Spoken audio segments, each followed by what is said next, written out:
Mizaana ni jira. Akka dongora akka zanyaatti fayyadamuudhaaf dongora. Kanaadhaaf miti akkama kan kee kun waa akkanas keessa ol galee aga bishooftuu baasila. Kabajamtoota daawwattoota keenya har'aas akkuma amala keenyaa torbaanitti bulame isin jennee jirra. Viidiyoo Street QZ yookaan immoo haraara shirshir jechuudha. Hawaasa gaafii gaggaafannoo irras qabadhee isin dhufee jira. Isin ammoo maaliifin xiqqoollee isinitti hin dhaga'amu viidiyoo akkasii qabadhee dhufee laayikii namatti attara akka illee sabiskiraayib illee gootanii. Wanti isin ijoo waan biraatiin dhugaan aartii jaallattan dhugaan nu jajjabeessu hin taanaan osoo waan biraan goone kallattumaan sabiskiraayib godha osoo viidiyoo kana daawwatu. Please akka Naayijeeriyaa gajjee bakkaan malo subscribe na godha jechuun qaba.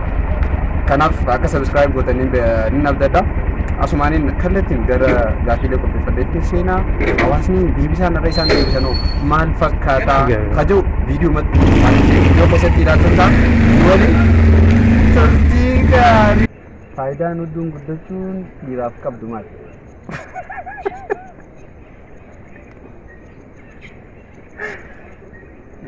Faayidaan hedduun guddachuun tadhiiraa moo tadhalaa? Tadhiiraa haa.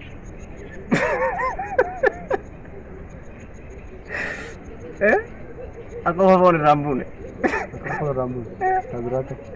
Tabiraa yaa'u mizaana ni jira. Faayidaan dhiirtii hedduu baasu maali? Faayidaan dhiirtii baasu Tone baabtu gatte dongoraan gede gatte dongoraan akka bid dongora zanya akka baanee dongora akka dongora akka zanyaatti fayyadamuudhaaf dongoraan dhiirri hunduu isaa guddachuu yookaan teessumni isaa guddachuu maaliif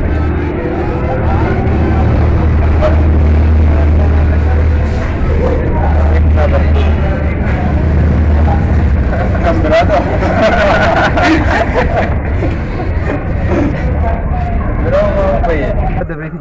Faayidaan hedduun guddachuun dhiiraaf qabdu maali? Sirraa eegalu. Faayidaan inni qabu hin beeku.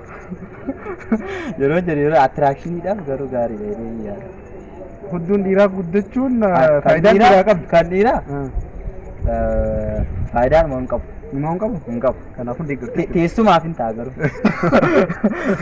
Asii hedduun dhiiraa guddachuun dhiira sanis maal faayidaa qaba? Akka kiyyaatti hedduu guddachuun nama fayyadadhee yaadaan. Maaliif fakkaata? Hedduun ta'e guddoo waan taate. Hedduu isaa guddaa waan ta'eef. No. Ani hedduu waan guddaa ta'eef osoo hin taane tokko cheeppiin kan kee akka bareeduudhaaf. Qaamni kan kee dhaabbanni yoo dhalaadhaaf ta'e kan dhalaadhaaf miti akkama kan kee kun waa akkanas keessa ol galee fi aga bishooftuu duuba laalan argani bitte qaamni kan kee guutuun akka ol fakkaatee bareeduuf si barbaachisa. Tokko ammoo akkuma jedhannu waan teessumaaf illee ta'uu dandeetti. Namni ilaali waa xiqqoo dabbaa kana xiqqoo onnaa jedhe furdatu yoo irra taa'u wanti hundi hin quuqu beektee kan ofirraa hin qabne ammoo irra akkata yoo mataa osoo kanaafuu hedduun dhiiraatiif guddachuu qabdiidha. Bira hin darbin malee. Hodduun dhiiraaf maaliif fayyada? Hodduun yookaan teessumni dhiiraaf maaliif fayyada? Dhiiraaf maaliif fayyada? Akkasumas dhalaaf maaliif fayyada? Dhalaaf maaliif fayyada? Kan dhalaa osoo hin ta'in dhiiraaf maaliif fayyada? Maaliif fayyada? Teessumaa kan biraa maaliif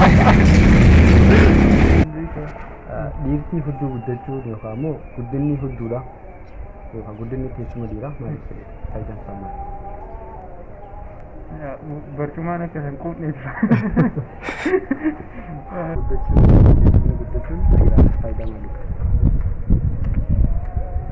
akka teessuma Hedduun guddachuu yookiin teessumni guddachuu dhiiraaf maaliif fayyada? humna qaba jedhama gaa. Humna guddaa qaba. Humna isaa agarsiisuuf fayyada.